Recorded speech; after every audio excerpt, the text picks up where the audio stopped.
Welcome everyone to Garrett Green Gaming. This is Garrett Green, and today I want to talk about PlayStation canceling more live service games. PlayStation, what the hell are you doing, man?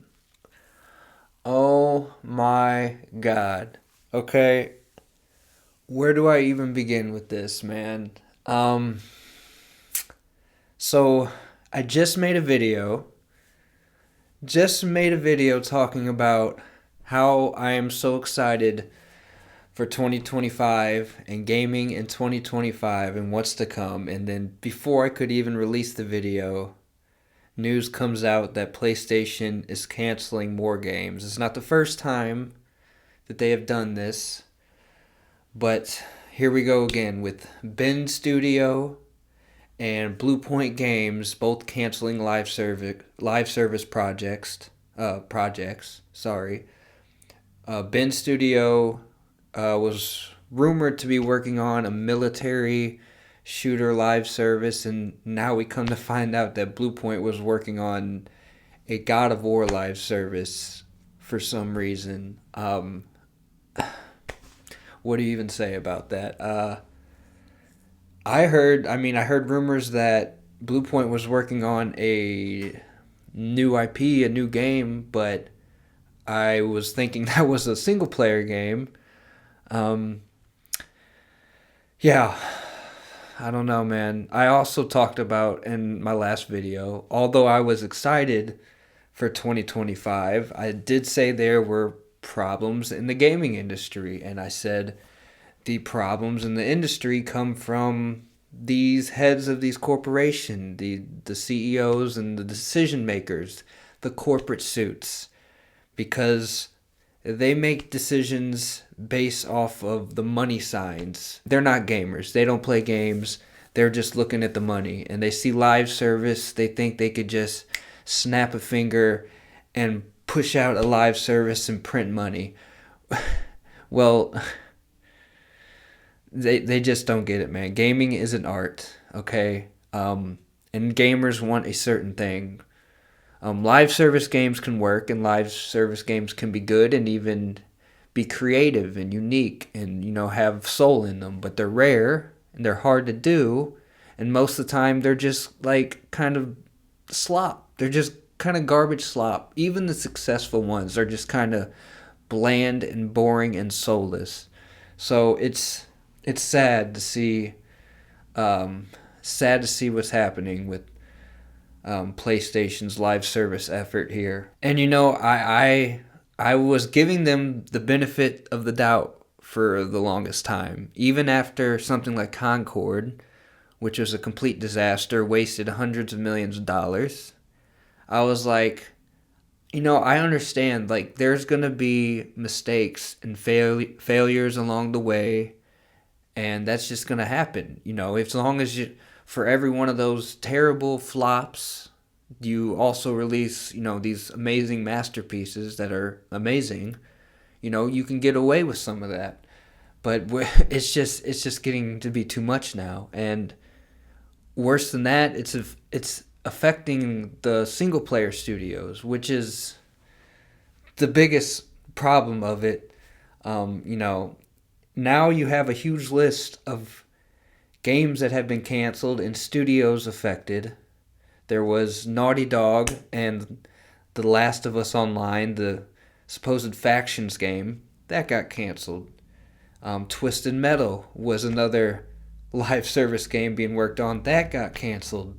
And those two really make me upset because those two would have been actual good ideas for live service, especially Twisted Metal. I was really hyped for that. I love Twisted Metal back on the PS1 version, and that's a game that's built for live service to have these big, demolition derbies with all these powerful, cars, vehicles that got all these weapons and stuff. That would have been cool, and I wish they would have done that. So yeah, you had Factions, Twisted Metal, you had Concord, and now you got Ben Studios live service canceled and Bluepoint's live service canceled. That's 5 big ones, and that's not even counting all of them because there was the London studio game and their whole studio shut down.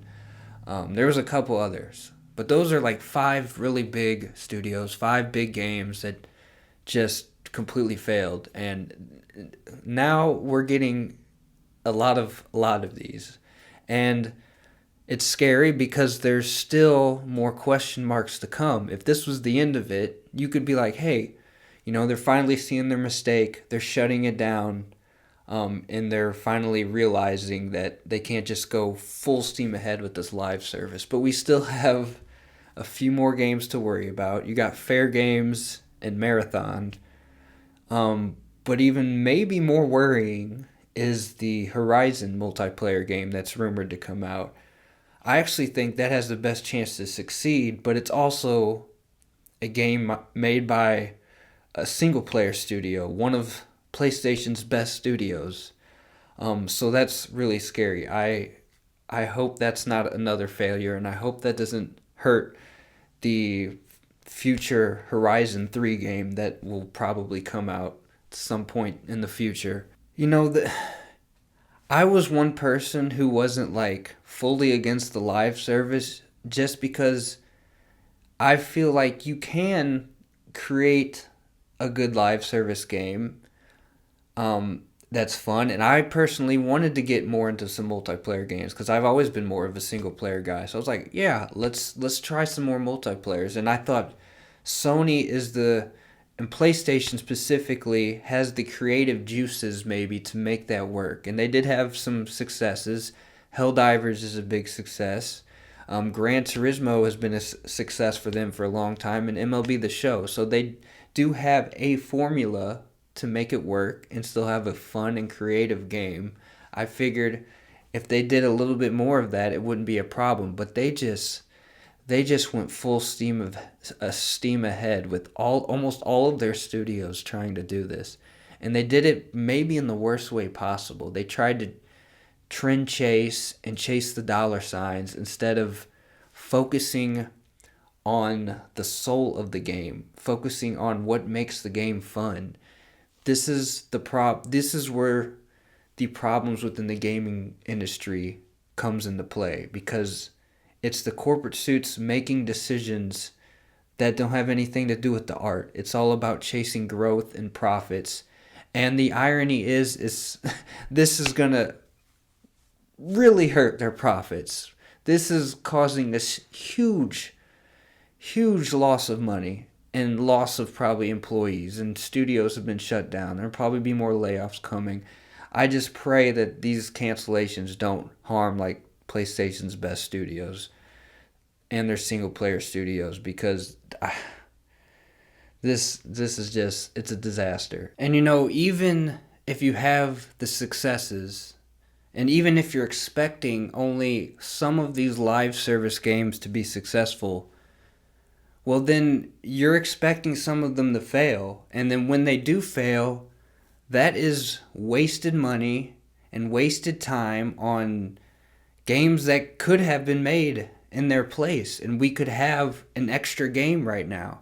So if you're planning on 12 live service games and 6 of them get canceled, yeah, that's 6 games worth of time and money that we could have had in its place. That doesn't help the gamers. That doesn't help the players.